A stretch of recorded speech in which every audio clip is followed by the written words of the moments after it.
भाईजान हो sir. Morning sir. ठीक। आप सुनाओ। बस बस। अंधेरा कुछ नहीं है।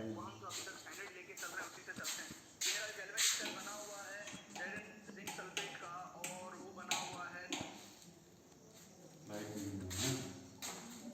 संसाधन की भूमिका।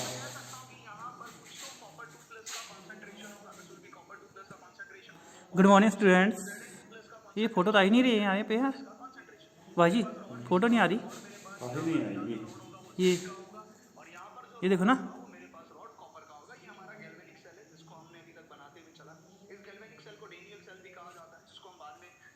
Good morning students.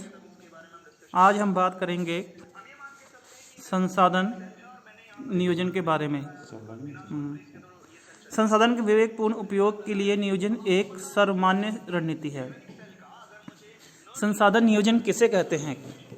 संसाधन नियोजन संसाधन के संरक्षण एवं उसके विवेकपूर्ण उपयोग को ही संसाधन नियोजन कहते हैं। भारत जैसे देश में जहां संसाधन की उपलब्धता में बहुत अधिक विविधता है, और यह भी महत्वपूर्ण है, यहाँ ऐसे प्रदेश भी है जहां एक ओर संसाधन बिल्कुल नहीं है और दूसरी ओर संसाधन प्रचुर मात्रा में विद्यमान हैं। उदाहरण के लिए झारखंड, मध्य प्रदेश और छत्तीसगढ़ आदि प्रांतों में खनिज और कोयले के प्रचुर भंडार हैं। अरुणाचल प्रदेश में जल संसाधन प्रचुर मात्रा में पाए जाते हैं, परंतु मूल विकास की कमी है। राजस्थान में पवन और सौर ऊर्जा संसाधन की बहुतायत है, लेकिन जल संसाधनों की कमी है। लद्दाख का शीत मरुस्थल देश के अन्य भागों से अलग थलग पड़ता है।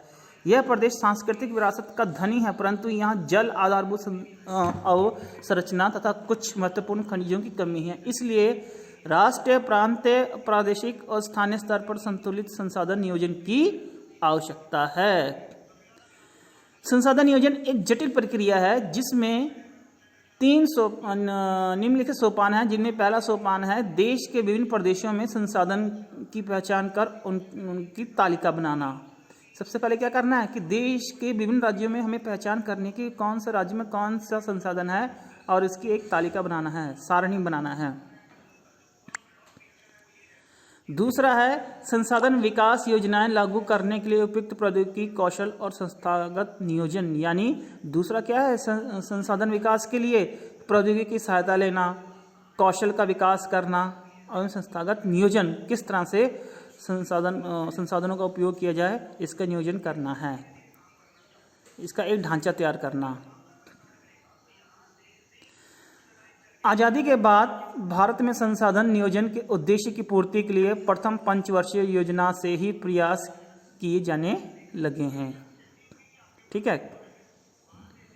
किसी क्षेत्र के विकास के लिए संसाधन की उपलब्धता एक आवश्यक शर्त है, परंतु प्रौद्योगिकी और संस्थाओं में तदनुरूपी परिवर्तन के अभाव में मात्र संसाधन की उपलब्धता से ही विकास संभव नहीं है। देखो, किसी क्षेत्र में यदि संसाधन हैं, लेकिन ये जरूरी शर्त नहीं है कि संसाधन होने से ही किसी देश का विकास हो सकता है।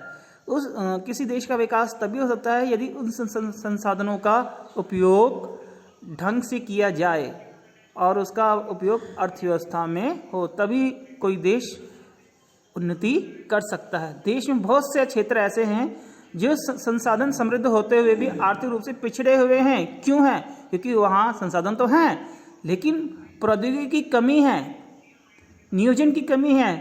इसके विपरीत कुछ ऐसे प्रदेश भी जो संसाधन की कमी होते हुए भी आर्थिक रूप से विकसित हैं।